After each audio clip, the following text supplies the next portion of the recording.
Welcome to the Deep Impact Investing Podcast with Kimberly Griego-Kiel of Horizon Sustainable Financial Services. In this podcast, we discuss sustainable impact investing, creating portfolios that match your values, and a variety of other topics such as financial education, social justice, and sustainable food systems. Do you want to know if your investments seek the kind of accountability from corporations that you demand? Listen in as we explore the burning question, are you investing like you give a damn?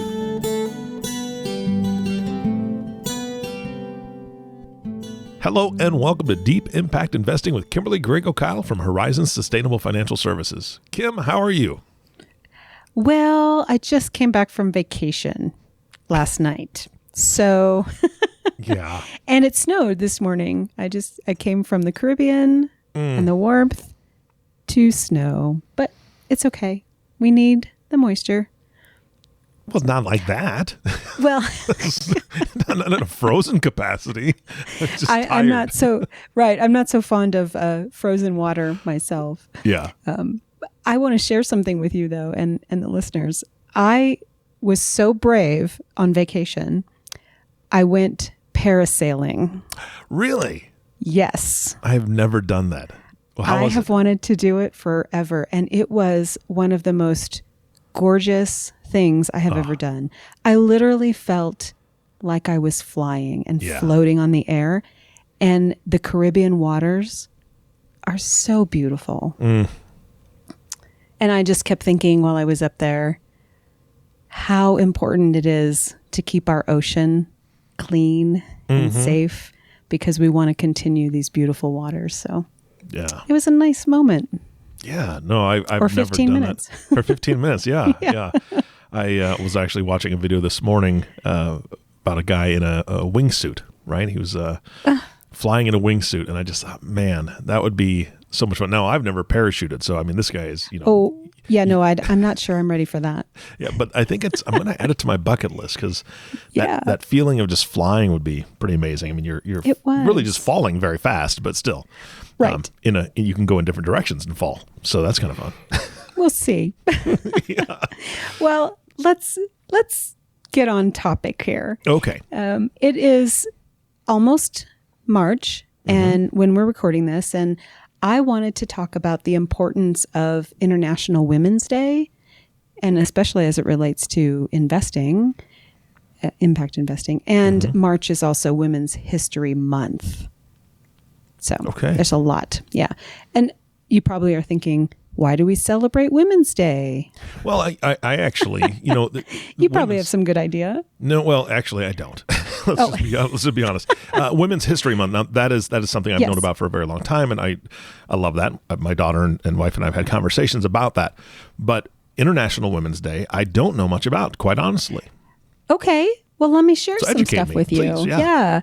And the whole point of March 8th being International Women's Day is about celebrating the historical and the cultural and political achievements of women around the world.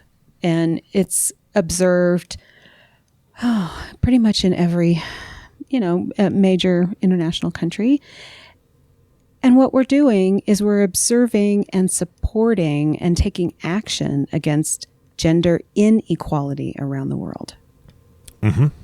So it's not just saying, hey, we need gender equality, but it's about looking at what we can do better. And when you have a day, you focus on that a little bit more.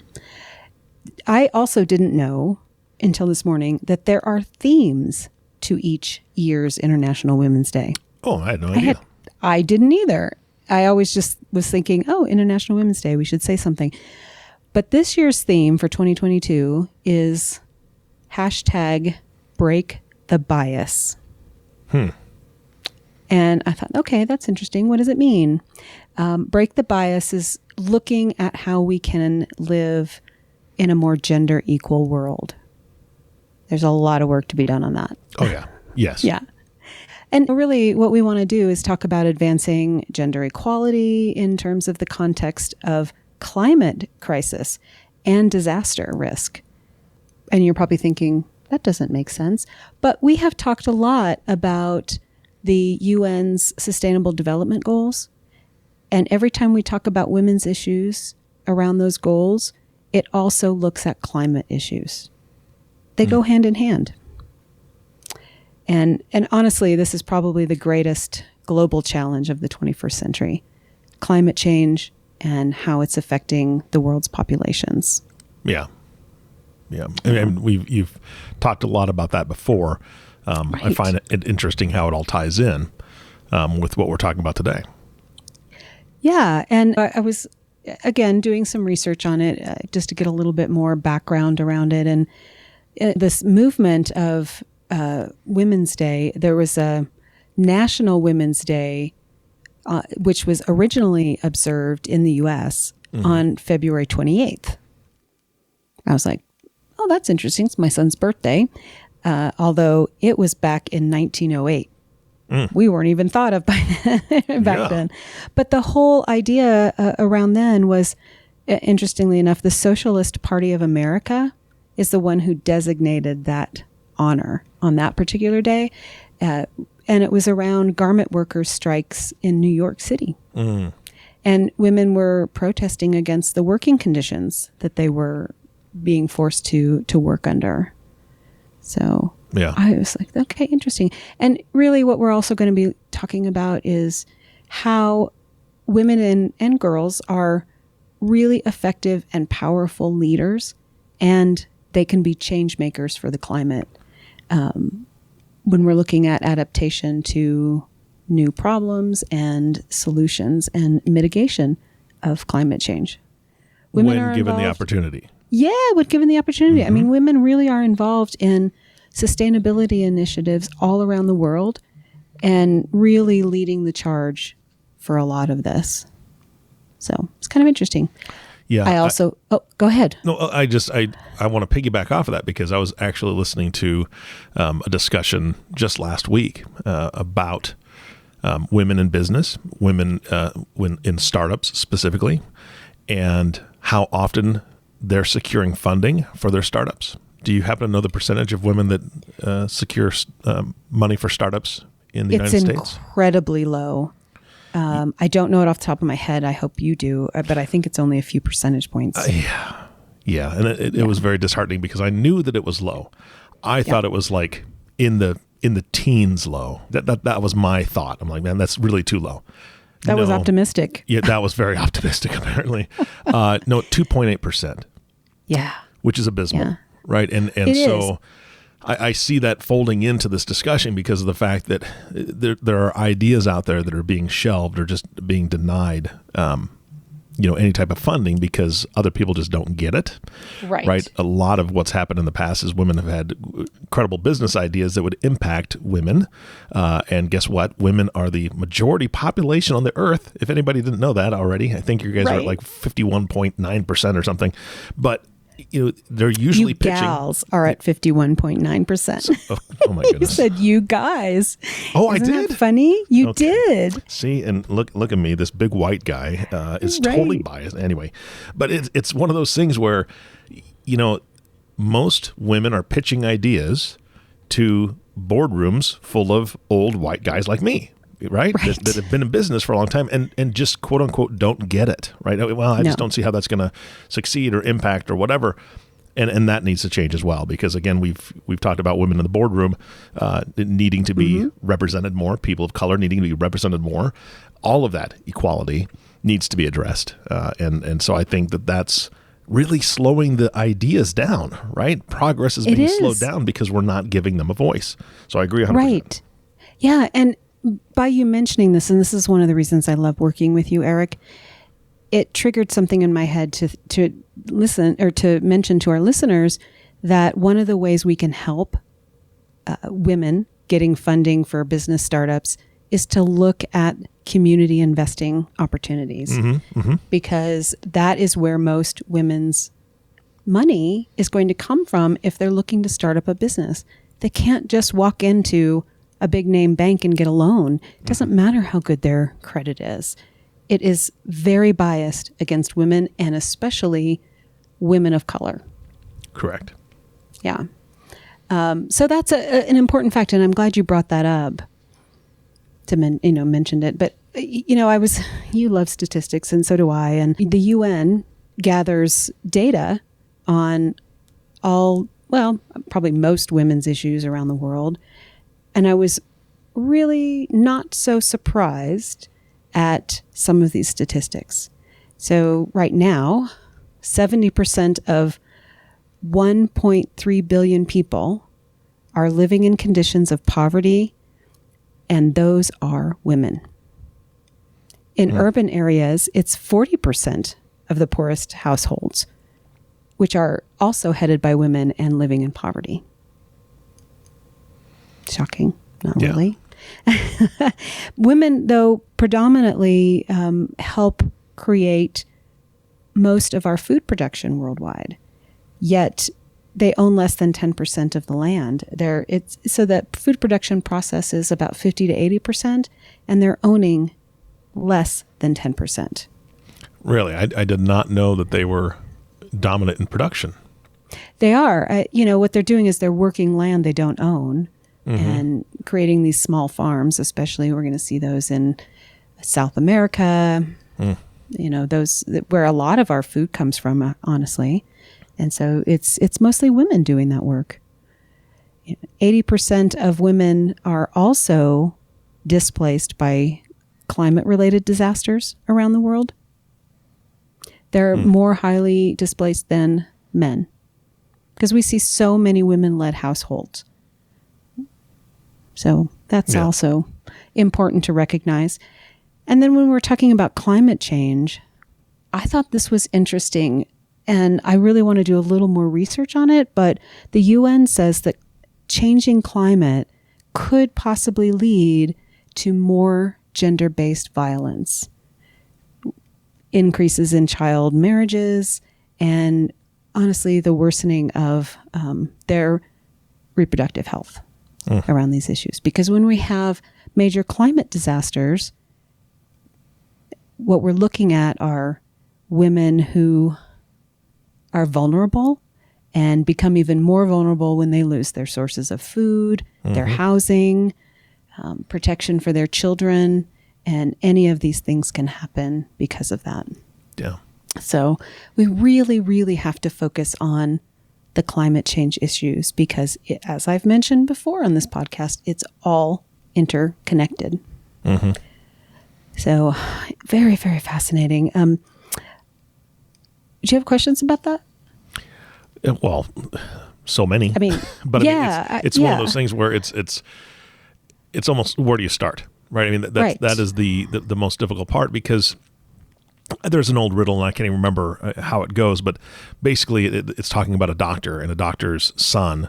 And there's a relationship there. And most people, when they think about that riddle, they don't think about the correct answer because the doctor's a woman. And when you say the word doctor, most people picture a man. And when you were talking about women working the land and being the majority, when somebody says the word farmer, I almost guarantee it's old MacDonald, right? The old white guy, farmer, right? Exactly. There's this thought process that is ingrained in most everyone, and it's one of those things where you have to break out of that. Now, I said you guys, and I say that for both genders. Not that it is a gender neutral word by any means. I say that for both genders just because that's a habit. But so is thinking about a farmer as a man, right? I mean, I guess that's a habit that needs to be broken. And if we're not able to shift that mindset in just that one simple way, how are we ever going to be able to shift that mindset when it comes to the impact of the things that you're talking about on these families and on these women? And most likely, like you said, these women probably have children. And because that's just how the world is working as a whole. Men are leaving for whatever reason, and they're not taking the kids with them. No. And so, yeah. Yeah, when we talk about that, it also reminds me of what's happened over the last 24 months in our workforce.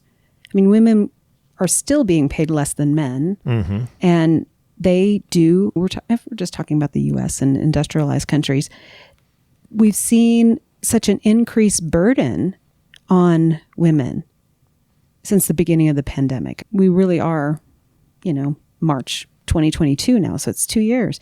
But women are taking the burden of family care, and not just their children, but their parents and grandparents during this time. More women have left the workforce in the last 2 years than we have seen in decades. And it's simply because they're the ones who this care falls to. And when the children are out of school for months and months at a time, someone has to be home with them. Correct. And the problem is almost two-sided, right? It's not that the men can't or don't desire to stay home with the kids and help in that capacity. I know a lot of men that would. However, yes, the men make more money currently, so the only answer for that family so that they can pay the bills is for the wife to stay home or the mother to stay home with the children, because her salary the lack of her salary doesn't impact the family as much as the lack of the salary of the male.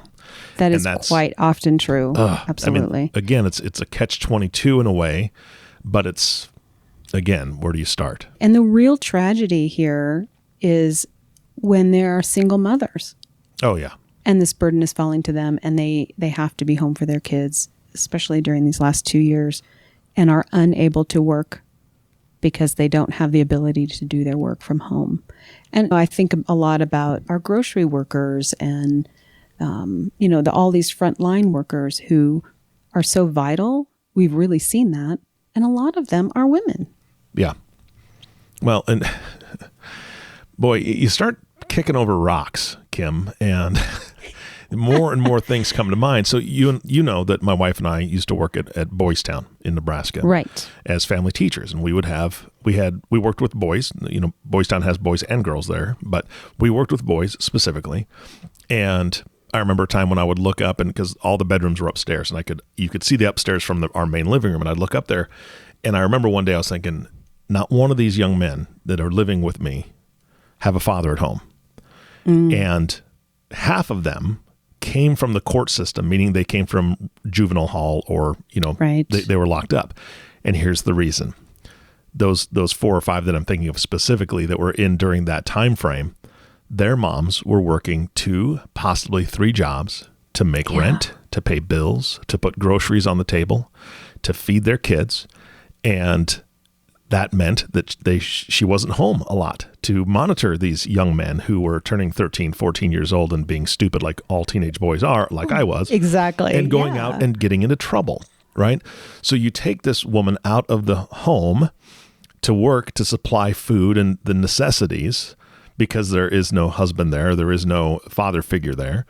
And it's that double-edged sword where she's trying to do everything she can to provide for her family, yet now we have boys that have been incarcerated because, and young women have been incarcerated because there's no parental figure there to help guide them and keep them from running the street and being stupid. Exactly. What a vicious cycle. It is a vicious cycle, and it's just this waterfall of problems. And when we think about climate change in non-industrialized countries, when they're having more severe droughts or big hurricanes that are wiping out crops and places that they live, women are primarily affected with this. Yeah. Women are the ones who generally gather wood, bring water. When those things are not readily available, it's women who are suffering. Yeah. And children, women and children. So these are such important things to think about. And that is part of what we're doing in impact investing, is really looking at what we can do to mitigate climate change, to really look at gender lens investing, and how the investment world can really focus on issues that affect women in these ways. It's so important. Yeah. I was just also thinking about when we're talking about impact investing and how we should be celebrating International Women's Day. I'm hoping that all of the listeners will start thinking about what is in their portfolio and how it relates to women and children and climate change, as they're interconnected. I made a little bit of a list of some of the influential women in the impact investing space. Okay.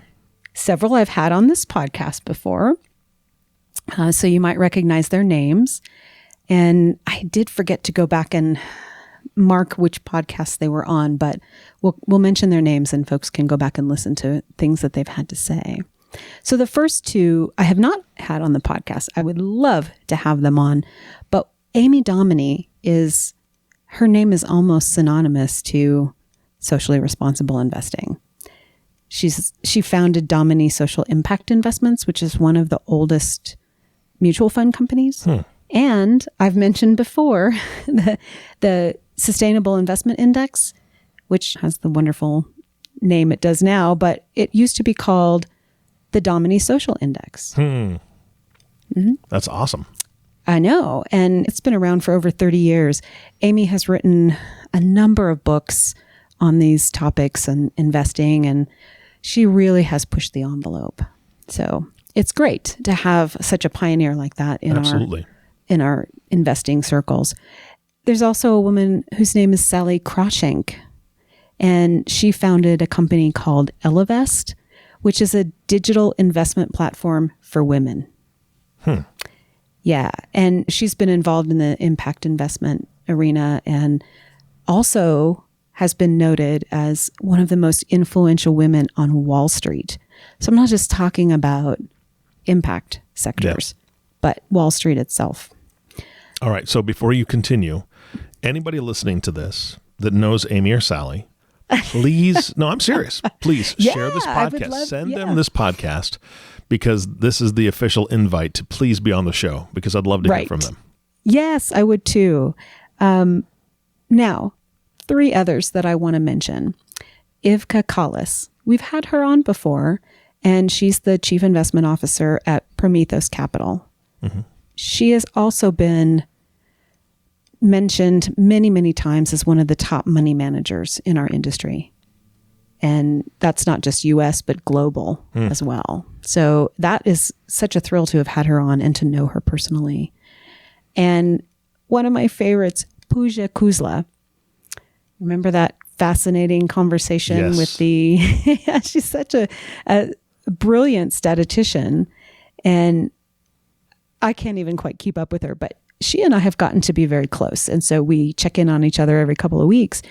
And the work that she's doing for Intelligent, that's Entelligent, not in, and that's the company she works for. If you remember, their technology is specifically to look at how we make smart investment decisions on climate risk and creating a way to measure that risk so we can look at it in more depth in our portfolios. She's amazing. And they just got some really great funding that was that they were going for in order to really expand the work that they're doing. So I'm so proud of Pooja and her team. And then another friend who is also really a pioneer in this industry is Sonia Dreisler. And we've had her on. She was one of my first guests on the podcast. And she was president of a smaller broker-dealer firm. And at that time, that was pretty unusual to see a woman running a brokerage firm. She left that. She did her own consulting business. She has become the name equated with women's issues in the financial service industry. She's been talking about the inappropriate things that happen at some of these big conferences to women that they've never really talked about, the harassment that women get in financial services.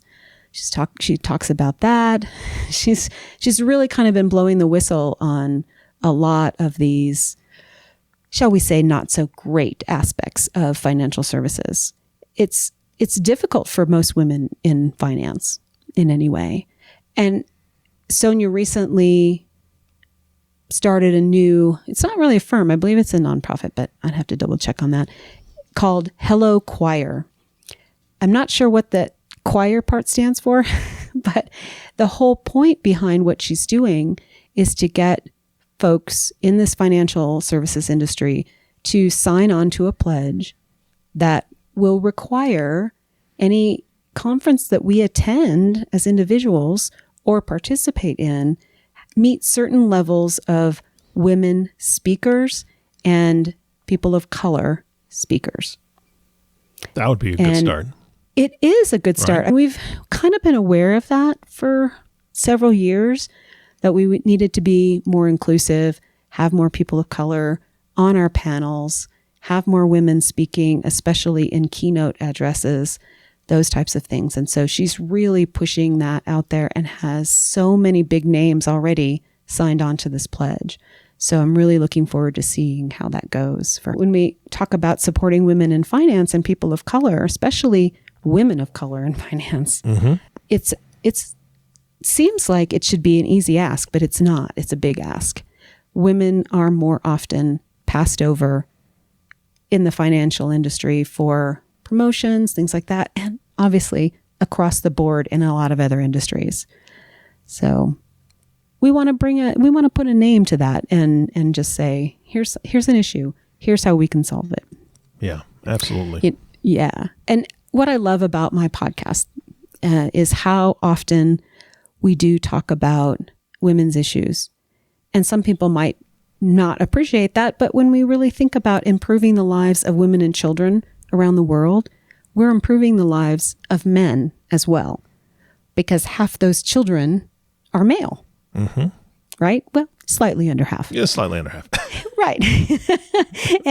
But we really have to think about what we're doing and where we're going and how we can make these issues a non-issue. Why do we have to continue to raise the flag on women being paid less than men, and the harassment issues that can come on, whether they're working or any other gender-based violence, which is still very high around the world, whether you're talking about undeveloped countries, developing countries, or countries like the US and many countries in Europe. These are all issues across the board, and they're not going away. So putting a name to it, I think, is a big start.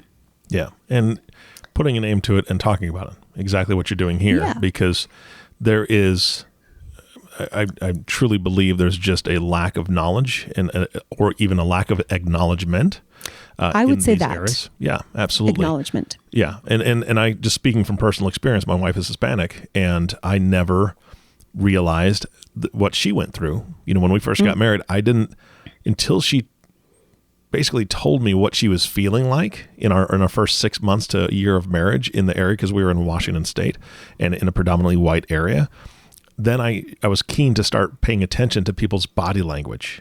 Yes. And I was very surprised at the side glances and the looks that she was getting that were not appropriate, that were almost just putting her down just based on the color of her skin. What she looks like. Right? Exactly. And so I had no idea. I didn't have exposure to that as a kid.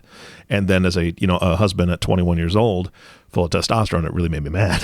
Oh, I bet. Right? I bet. You know, and just those things. And then learning more and more as I had a daughter, more and more about, the women's issues, because I love these people and they're my world. And I want their world to be as equal for them as it is for me as a white guy, right? And it's terrible to say, but that's just the fact. That's how I was born. I have so many more advantages than Hispanic women in my life, and that's just not right. Right. So, I mean, you're very correct. And I was thinking about when you said having your wife and then having a daughter and looking at the issues from their perspective. It also reminded me of the difficulties with LGBTQ people. And until you really have someone in your life who fits that, then you don't often notice what the issues are. And I would like to see that different. I would like everyone to see what the issues are before it's personally affecting them, so that they're looking out for the greater good. Yeah. Absolutely. I had a call with a new client this morning, and we always do a social policy questionnaire, which is very different from just your traditional financial questionnaire, which we do as well. But on the social policy questionnaire, we're really asking them, any new or potential client, what is important to them in their investments. and what kinds of issues. And we talked about climate and all of that. And then she said, oh, and it's really important to me that we look at gender lens issues. I was so happy to be able to say to her, that is so easy for us now in our industry to really look at gender lens issues in our mutual funds or with our individual managers. It's been there for the last 10 years and getting even stronger. So I was happy to tell her, yes, absolutely. Fantastic. Yeah. And when we're talking about impact investing, what we really have to do as an industry and as individuals pushing our advisors is to continue to examine the opportunities and the constraints which we need to look at to empower women and girls to have a voice and be equal players in everything that they want to do and in decision making for themselves. Yeah. And all of this, again, comes back to climate change and sustainability and how essential it is for us to look at sustainable development and the greater good of gender equality. Without gender equality, Eric, I'm just afraid to say we won't have a very sustainable future. So if we're looking at that, we can have a more sustainable and more equality-based future. No, 100%. I'm looking forward to that time. Yeah. I mean, and I just think about all the opportunities that we're missing as a society by not having gender equality. I mean, exactly. When you talk 2.8%, like we were talking about earlier, we're just missing a huge opportunity for advancement in all sorts of areas of industry and creativity and absolutely. Just because they so many brilliant women. Yeah. So if listeners really want to talk about what to do in their portfolios, I hope they'll give me a call at 505-982-9661 or email the office for any of us to help them, info@horizonssfs.com. We're here for all of you. Fantastic. Kim, thank you so much. This is a great podcast today. I'm very excited to be able to talk about this, and it won't come out, I don't think, by March 8th. I think it'll be a little after, but it'll be a great celebration anyway. Yeah, absolutely. All right. Again, Kim, thank you so much for providing this information. And our last thank you always goes to the listening audience. Thank you so much for tuning in and listening to the Deep Impact Investing Podcast with Kimberly Griego-Kiel. If you have not subscribed to the podcast yet, please click the subscribe now button below. This way, when Kim comes out with a new podcast, it'll show up directly on your listening device. This makes it really easy to share these podcasts with your friends and family.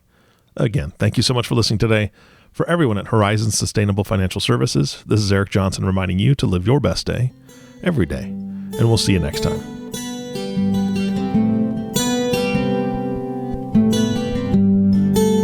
Thank you for listening to Deep Impact Investing, the sustainable, responsible impact investing podcast that shows you how to invest like you give a damn.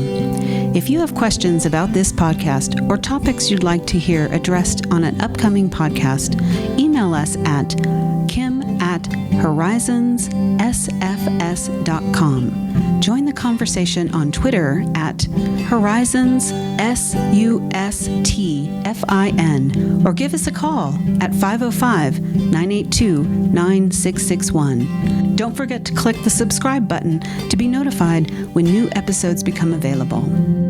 The companies we may speak about during our podcast are not recommendations for investment. Only you and your financial advisor can determine what the right investments are for you. Horizon Sustainable Financial Services, Inc. and its financial professionals do not render tax or legal advice. The information covered and posted represents the views and opinions of the host and/or guest and does not necessarily represent the views and opinions of Horizon Sustainable Financial Services. The content has been made available for informational and educational purposes only. The content is not intended to be a substitute for professional investing advice. Always seek the advice of your financial advisor or other qualified financial service providers with any questions you may have regarding your investment planning. None of this content may be used or duplicated without the express written agreement of the podcast host.